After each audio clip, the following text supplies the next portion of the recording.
Homish and Rashi.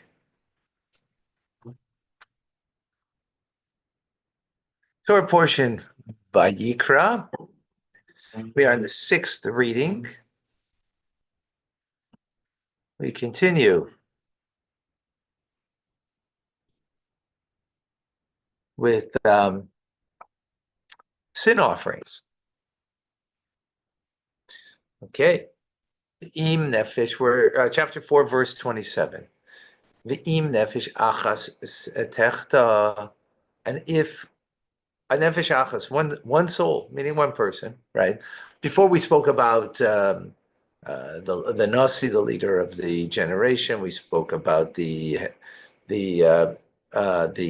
Supreme Court, the Sanhedrin, if they made a mistake, or the Kohen Gadol, the high priest. Now we're speaking about just a regular person. Techta did the sin, bishkaga, unintentionally. Second, yeah, let in some people here.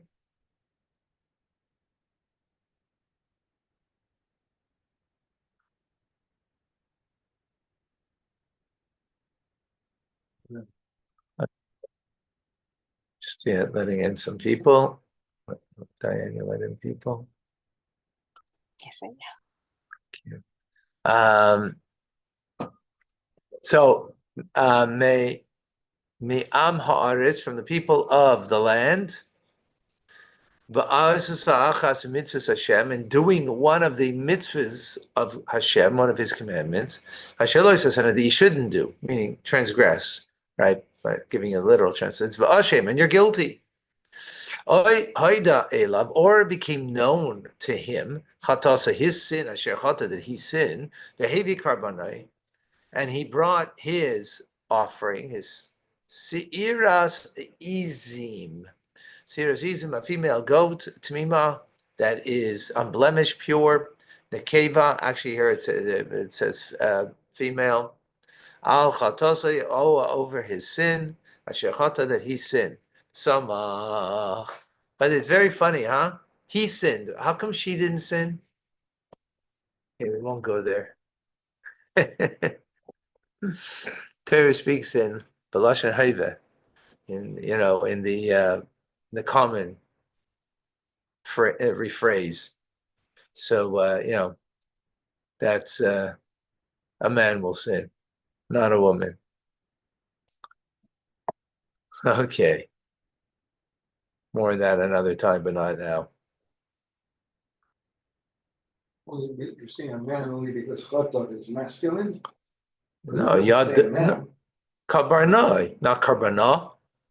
Oh, that's chata is masculine. That's what I'm saying. Only because chata is masculine. No, no. Rather, Karbanoi is masculine, not karbanah. With a hey at the end, it would be feminine, right? And we're even speaking about a female goat over here. Okay, samach is yod, and he will place his hand al reish achatas, on the head of the sin offering. The shachad is achatas, and slaughter the chatas, the mokama oila, in the place where the oila is slaughtered. And where's that? On the north part of here. The north part is over here. That's where it is, where it's slaughtered. Who can slaughter it? An Israelite can slaughter it. It doesn't have to be a kohen, because you see, it doesn't say the word kohen. Now it's going to say balakacha kohen midama, and he takes the kohen, the priest, he takes its blood, the etzbaya, with his fingernails and all kinds of mizbeach ha'ela, and he places it on the corners of the ascent of altar, as Koldama, and the remaining of all of its blood, Yishbach. We've already had Rashi explain all of this previously. Yishbach, you say the Mizbeach, he'll pour it into the foundation of the altar. Be'ez kol chelba yosir, and all of its fats he will remove. Who? The kohen. Kasher hu sarchela be'al zevach hashlamim, just as he removed the fats from upon the slaughtering of the shlomim, of the peace offering. So in other words, the same process. And he will burn the kohen hamizbecha upon the altar in order that it should be a pleasant fragrance Hashem for God. V'chiper alav, and he will become now atoned upon it. HaKohen v'nislach loy.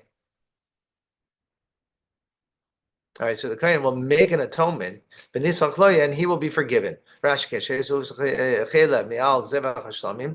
as he returned, he removed it from the fats from the peace offering, as it says about the goat regarding the peace offering. Okay, 32. Ve'im keves yavi karbonai, and if he's going to bring a sheep as opposed to a goat, his offering, lechatos for a sin offering, nekeva tmima tibena, yes, also bring a female unblemished offering. He shall bring.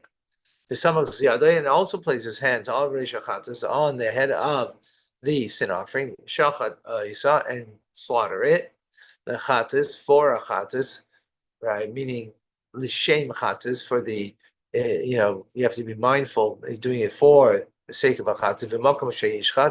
And the place where you slaughter is ayla, the ayla offering, as we said in the north, right?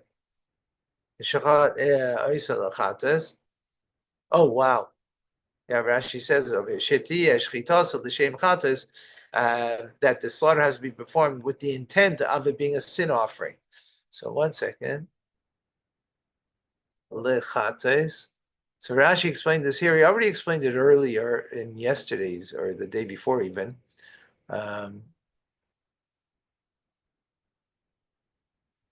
So it's interesting. In 29, it doesn't say lechates. It says reishachates. Someone's v'shachat hachates.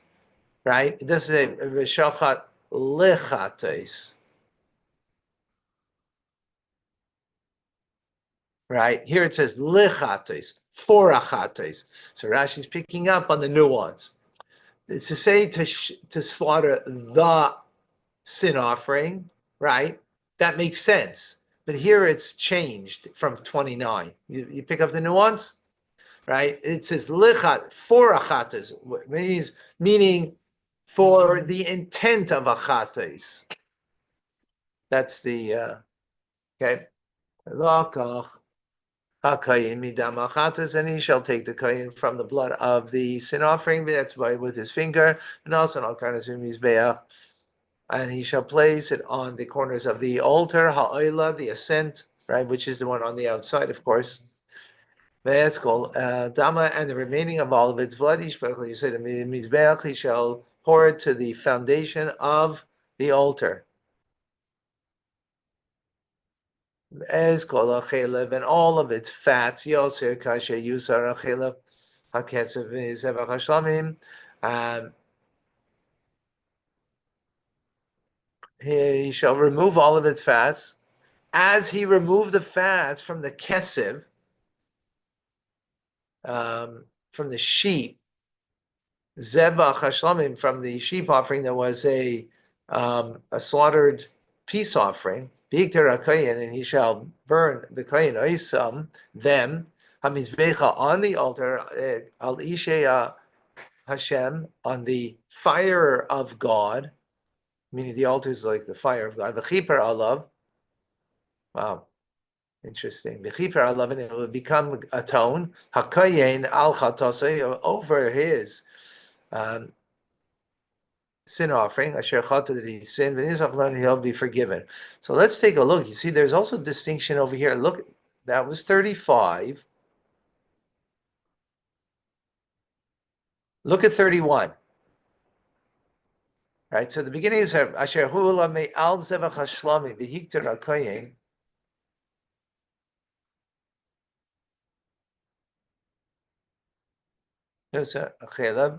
Here it says the type of animal it is. That's a sheep. In 31, it doesn't say. It just says the sin offering.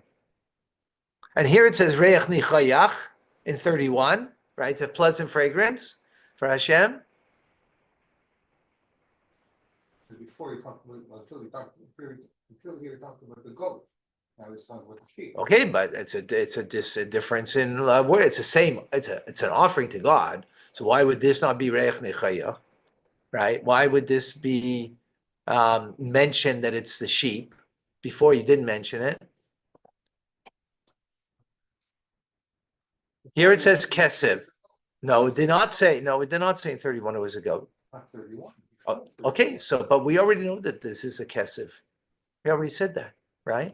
We said that in 32. So we didn't need to say it again because we're talking about the kesef already in 32. Well, these are exactingness that I'm seeing in the verse. I'm just trying to help everybody to be a little, to pay attention to what we're learning and see how there's distinctions. Now, let's see what Rashi, I don't think Rashi's even picking up on it, which is interesting. Also,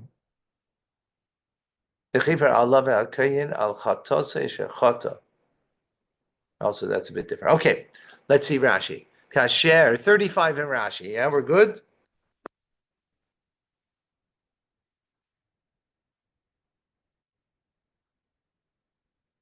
Kasher, Yusar Achelav Kesev, remove the fat of the sheep, Sheniz Rabu and Mura, because the specific parts of the peace offering were increased over those of the goat, Ba'alia, by the fat tail. Avchata is also the sin offering, Keshubah, Kizba, when it comes from the sheep, the ewe, to Una Alia Im Murim. It requires a fat tail among the specific parts. So maybe that's so maybe that answers our question. I'm not 100% certain. Why does Rashi mention that it's the kesef? Because the kesef, the sheep, has something that the goat doesn't have, a tail. And the tail is part of what you need to take. So therefore, Rashi mentions, right, as you did it there, okay, I'm not exactly clear if that's what it's saying. Alisha Hashem, right, on the fire, al maduras ha'esh, on the pyres of the fire, there were several piles of wood that were a fire on the altar. I think there were three, if I recall. Basuya l'shem, they were made for the sake of Hashem, and in Old French, folies, something like that.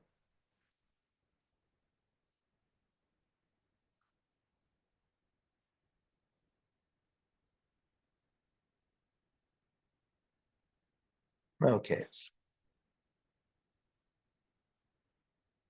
So, just one second. It's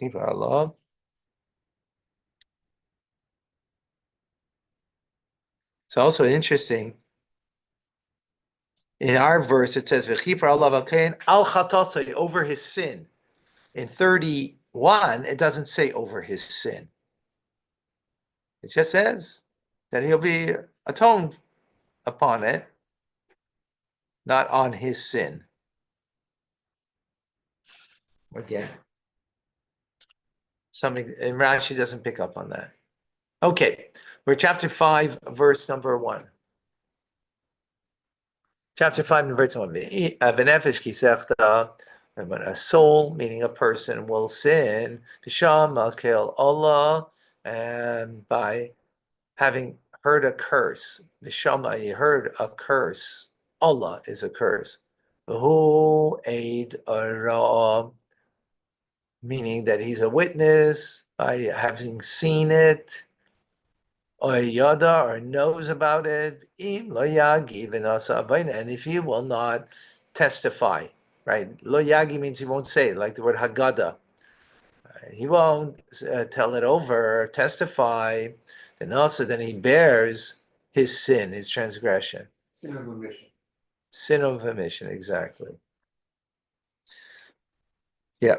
Verse number 1 in Rashi, V'shomad kol oil Allah, he heard the sound of an oath, Davashu aid boy. This is a matter which he is a witness to, right? What does that mean? That they administered an oath to him, whether he knows a testimony in favor of a litigant, that he should testify on behalf of a litigant.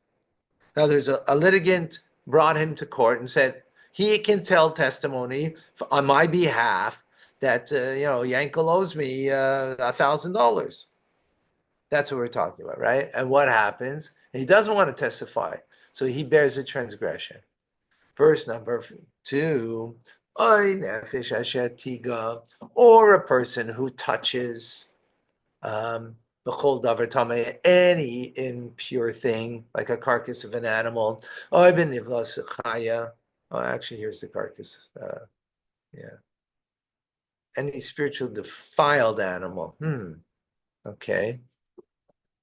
Or so that's not a carcass, because now it says a carcass of a wild animal, tameya, that is impure, or benivlas behema, or the carcass of an animal, tameya, that's impure, or benivlas sheretz tamei, or a creepy crawler that is impure, v'nela mimenu, and it was not known to him. It was hidden from him, right? He didn't know. In other words, v'utamei v'ashem, and he becomes defiled and therefore incurs a guilt, right? So what does it mean over here? Well, Rashi explained, and he was impure and he ate from holy foods. Verse number 2. Yeah? Or a person who was touched, hatuma hazu, and after this impurity that he got, he ate something holy, right? What does it mean to eat holy? He had, let's say, Meiser Sheni, second ties that you can only eat in Jerusalem, you have to eat it in holiness, right? Or you're a Kohen and you ate your Truma, or you're a Levi and you ate your Meiser, I think also you have to eat. That's, I don't recall now. Maybe not. Oh, Yikanas Hamikdash, or he entered into the holy base of Mikdash, that in such a matter that if you did it intentionally, you would be punished by kares, meaning excision, early premature death. That's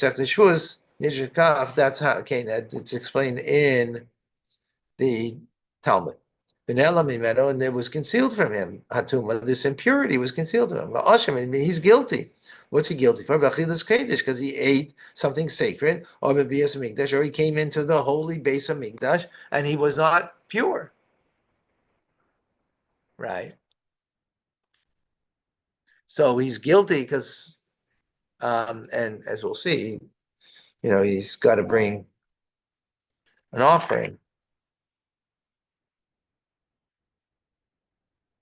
Okay. 3, yeah. Or another possibility. Adam, if he touches a corpse of something that we virtually defiled, imparted by a human, betumas Adam, the whole tumasei, of all of his impurities, that he will become impurified, and it was concealed from him, and then it became known to him, right? And he ate from the sanctified foods, or entered the the Mishkan. Hashem, then he's guilty. Rashi. So betumas Adam, what does it mean? Impurity of a person. So Rashi says, "Utumas meis." This means that you touched a dead person, right? You touch a dead person, you're impure, and then you ate something pure, or you went into the holy temple, then you're guilty. L'chol tumasei, all of his impurity. So what does that mean? Why do you have to say that? If it's the impurity of the person, this means to add something. So Rashi says, "L'rabes tumas magezovis v'zovis." This is to include also through touching of a zav or zovis. Those are a man or a woman who have an emission that's not a regular kind of an emission, and they become impure. That's something that exists today? I don't think so. Yeah, I don't think so.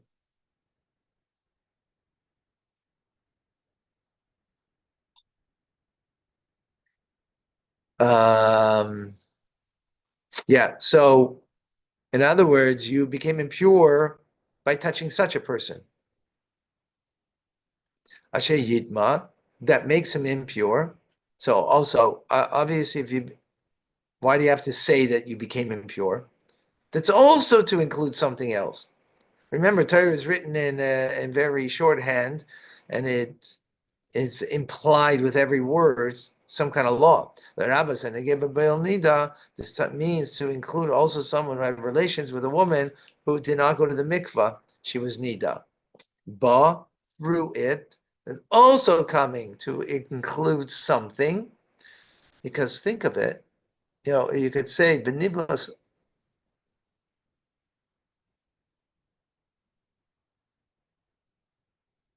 In verse 3, you could have just said, Ashayitma. What do you have to say? In it. Obviously, in it. How else did you get impure? Right? So it's this is to also that this includes someone who swallows meat from a carcass of a pure bird, the bird of a kosher species that was not slaughtered, ritually slaughtered, and so therefore it's not kosher. In other words, you become also impure through that. All these categories Rashi is getting from Gemara. Yeah, well, Gemara, Medrash, yeah. Yes. Well, Rashi is saying that these are extra words. Since they're extra words, they have to be coming to say something extra. Imshuta shel mikra.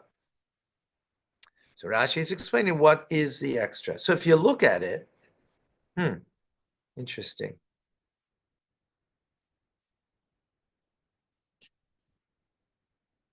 Okay. Now, why it's four different things that it's adding. I wonder if there's a sikh on the Rebbe, because I have some questions here, but let's move forward. V'nelam, it was concealed from the first. V'lo yada means he didn't know shachach atuma, for he had forgotten about the impurity.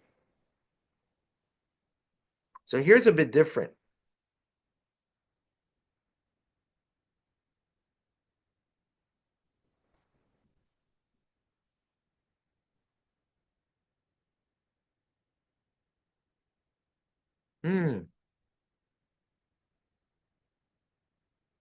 Okay.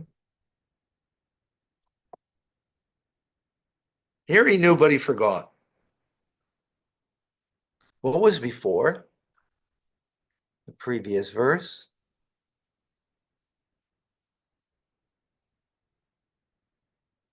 You became impure, and you didn't know about it. The whole thing over here is the unintentionality of it. Oh, no, for sure it's unintentional, of course. Yes, that's for sure. Yes. It's going to be all the categories for a chatas. Yeah, no, 100%. It's unintentional. So forgotten or not realized or whatever, and then came to realize. That's why it makes it unintentional. That's what it makes it unintentional, because if you knew, then it's intentional. Yeah. I'm saying whether you forgot it or you didn't know it and then it came to you, or whether you forgot it and then it came to you. You didn't realize, or you did know but you forgot. No, here it's speaking about. You're talking about vanilla mimena v'hu. The vanilla mimena means. Why? What does it mean here? Because that Nella means it was concealed from him, that he didn't know to begin with. So Rashi says, no, that's not what it means. He did know, but he forgot. He did know, but he forgot. Because you bring a guilt offering only once he knew of the impurity and then forgot about it. If he never was aware of the impurity before eating from the kochim or entering the base of mikdash, he does not bring an offering. What? He doesn't bring it. If you were not aware of it until after the fact, then you don't bring, because then that's not unintentional. That's like no awareness of anything. No, but after he realized. No. That's not the point. What happens if you became impure? Pesach? Yes. If you became impure, you didn't know it. You only found out afterwards. That's what I'm saying. No, but that's not what our verse is talking about. Okay, but Our verse is no. Then you don't bring a guilt offering. Then you don't bring a. Then you don't bring a korban chat, a guilt offering. It's a guilt offering we're talking about over here, right? But Asham, it becomes guilty. Ba'achilas kodesh, avivias hamikdash. Okay. Let's see further.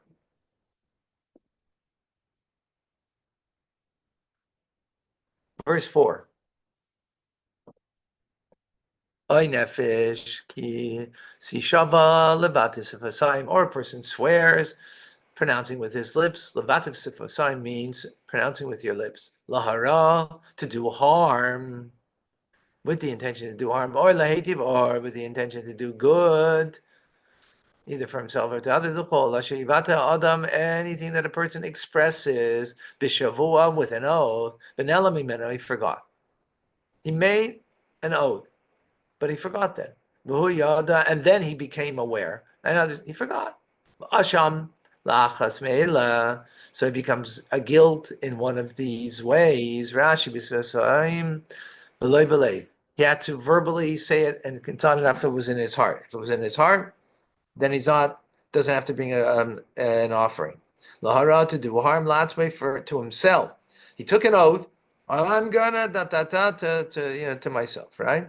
Or to do good, latzway, for himself. Keep going. For example, I will eat, or I will not eat. Ishan, I will sleep, and I will not sleep. Right. In other words, he's taking an oath. I'm not going to go to sleep tonight. Right. I'm not going to go to sleep tonight. And then he forgot that he took that oath. And guess what? He went to sleep. That's what we're talking about. Okay? no, and then you realize. No. Then you realize that he made a mistake. Only And then after he forgot. After. Then you realize. No, he didn't realize until after he did it. That he did go to sleep. Yeah. Well, obviously. Otherwise, if he didn't realize, then there's nothing to talk You about. didn't say that. Okay. Yeah. That is what you're saying. Okay, yeah, and then he realized after he went to sleep, for example, right? Anything that a person will express, which includes also in the past. In other words, it doesn't mean just in the future. In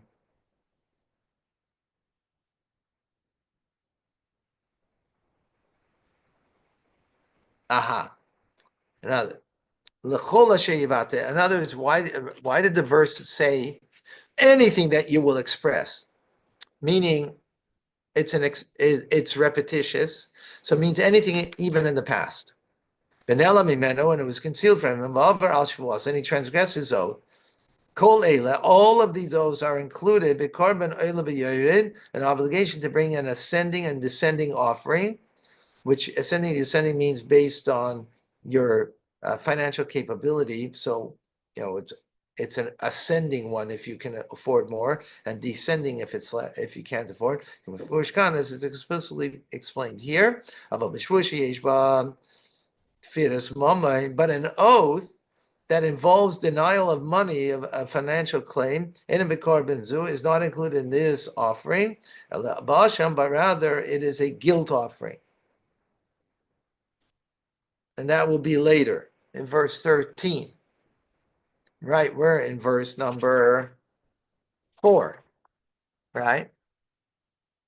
Okay, Vahaya, Yesham Achas Me'ela. And it will be, if he's guilty to one of these, he's Vada, and then he confesses, Asher Chota Aleha, that he had sinned, committed a sin. So what does he do? He brings his guilt, not guilt offering, but his guilt la Hashem, al chatasa, over his sin. He brings it to God, right? Over al chatasa shechata, over his sin that he sinned. Nekeva minatzayin, a female from sheep, kisba, right, which is a kisba. Oy seirim izim lachatas, or a seirim izim, which is a goat. Lachatas as a sin offering. And he will atone for him, the kohen, over his sin. Now that's if he's got the money, he can do that. But if his hand doesn't reach, meaning he's not doesn't reach to bring a goat or a sheep, he doesn't have the funds for that, the money for it. They say enough for the sheep. The habeas hashamai, then he should bring his guilt, ashechata, that he sinned, shtei ta'irim, two ta'irim, turtle doves, or shnei b'nei yaina, or two young pigeons, echad lachatas, ve'echad la'ila, one for achatas and one for an oila.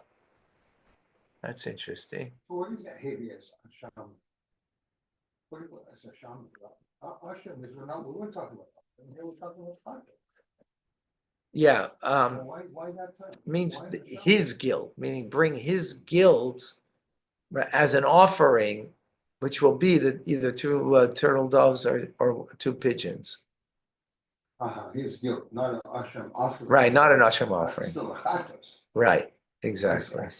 Yeah, But the Hashem is referring to him, not to. yeah, in the context of it, his he- guilt he- rather than his guilt not a offering. guilt offering.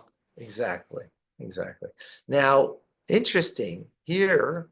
You have to bring a second one for an ascent offering, right? Completely consumed, which is interesting because it doesn't sound like when you bring the sheep or the goat, you're just bringing one.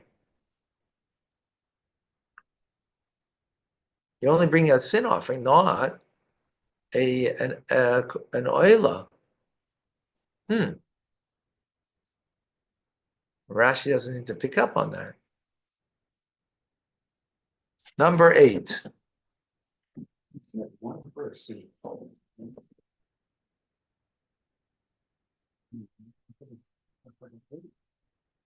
Right, but I didn't say that before, right? Actually, doesn't say. Yeah. Well, we have a mid, what's it called? Halftime show. Okay, number 8. And he will bring them to the Kayin.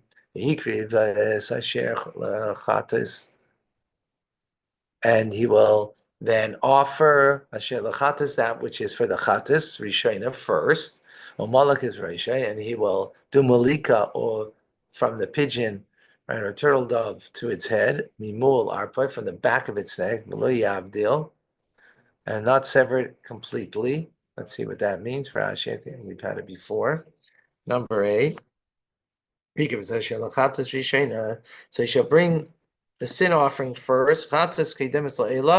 As Rashi says, the sin offering precedes the oil offering. Why is that so? So what is it comparable to? The paraclete for an advocate who enters before the king to placate the king on behalf of someone he's representing. Ritza paraclete, once the advocate has placated the king on someone's behalf, right? Then you bring a gift. Now, you don't bring a gift to the king until you first have him placated, right? So that's why you bring the sin offering first. Placate God, and then you can bring your oil offering, which is a gift to God. Oil is considered a gift, right? Below Yavdil, and do not separate it. When you do malika, you only sever one sign, the esophagus or the windpipe. Eiref, from the back. Means the high part of the head. Shupa letzad tzavar, which slopes towards the neck. Mul oiref, at the nape. Mul raya is oiref, which faces the back of the head. Oirech kol achayre hatzavar, and this is the length of the entire neck, back of the neck. This is of the pigeon, right? Okay, v'hiza midama achatas, and he shall sprinkle, dash from the blood of the sin offering al kir hamizbeach, to the wall of the altar, hanishar, and the remaining badam of the blood yimatze al yisoid hamizbeach chatas hu. You shall press it out on the base of the altar, right? That it is with the intention that it's a sin offering. Rashi in number 9, he's a midam achatas, and sprinkle the blood of the sin offering. Va'ela lohitin ela mitzui. By the oil offering, the Torah only requires that you squeeze out the blood, that you don't have to sprinkle. The chata is, but when it comes to the sin offering, mitzui, you need both sprinkling and squeezing out the blood. So he holds the bird, umatis, and sprinkles. Adam nitas va'ilach lemizbeach, and the blood gets sprinkled towards the altar. Chatas, who it is a sin offering, lishma kshera. In other words, these words are saying that you got to do it with the intent that it's being offered for the sake of a sin offering. Then it's valid.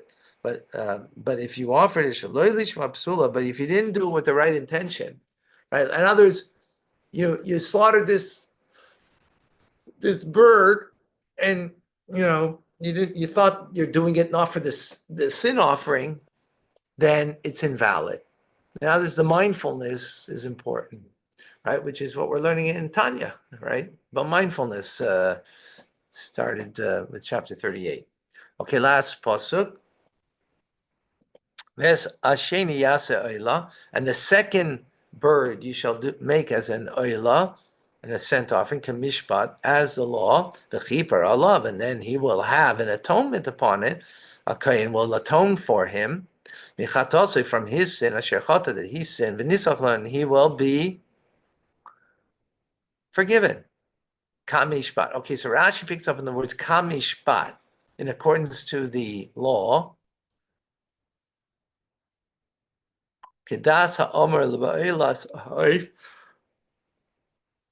as the law is concerning the bird that is an ascent offering, shel nevat v'reisha parsha, which was at the very beginning of the Torah portion, right? Because the beginning of the Torah portion began with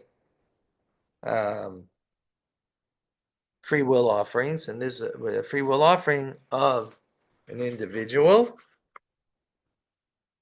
as explained in chapter 1. All right. Any questions? I find interesting that if someone makes someone who classically applaud themselves and they did not honor that, still have to make a sin offering. And they, Still have to make an offering. It's between you and yourself. well, Why do you still need to make an offering? you said something. You said something and you didn't fulfill it. You said, but the example that you gave, Rashi gave an example. You said you made a vow and you said, I'm not going to sleep tonight. And you went to sleep. You didn't keep your word. So you go to the temple and make an offering. So you didn't keep your word. What's the difference? What's the difference? Who? 1 second. What's the difference? Who you did that? You did it to yourself. If you have a negative thought, right? You have a negative thought about somebody, right? But you speak to them nicely. Is the negative thought still a sin? Yes, because you had a thought that was inappropriate, right, about that person. So it's still wrong. Wrong isn't because I did it to you merely, right? Wrong is because I did something that is wrong, period. What's the difference if it's wrong to me? I mean, you have a negative thought about somebody, right? Yeah, I understand what you said. So 1 second, that's wrong to you. But I chose to do wrong to me, so you don't have a right to do wrong to you. You can only do what God says. So that means one may be struck into the temple several times a day. No. How often do you make an oath? Making an oath? Oath means you made an oath, not that you just merely, you didn't make just a statement. You made an oath. That's I'm saying in the name of God, then I'm gonna. Okay, that's severe. That's keep your word then. Oh, don't say anything. Well, obviously, yeah, for sure. But let's say you were motivated for some reason, right? Whatever, you're motivated to do something, right? I take an oath,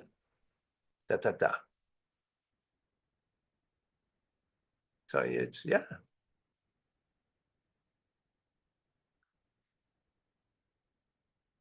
The importance of those two words. Being near them. Exactly. Correct them all. All right, folks. We'll see you by Tanya in a few moments. Thank you.